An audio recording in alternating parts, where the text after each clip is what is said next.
Подробный рецепт чизкейка Сникерс с домашней карамелью и шоколадной песочной основой без покупного печенья. Получается безумно вкусно и нежно.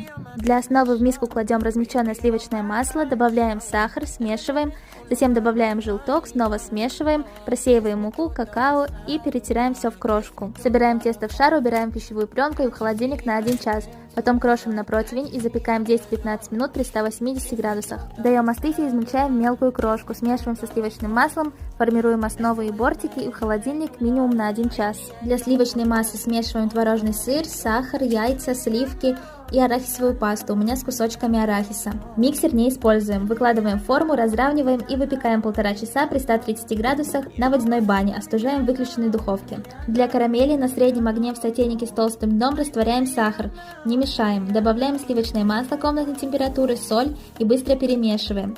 Вливаем горячие сливки, перемешиваем и снимаем с огня. Пробиваем блендером и даем остыть. Чизкейк посыпаем жареным арахисом, поливаем карамелью и отправляем в холодильник на ночь. Перед тем, как разрезать, нож прогреваем в горячей воде и вытираем насухо. Обязательно попробуйте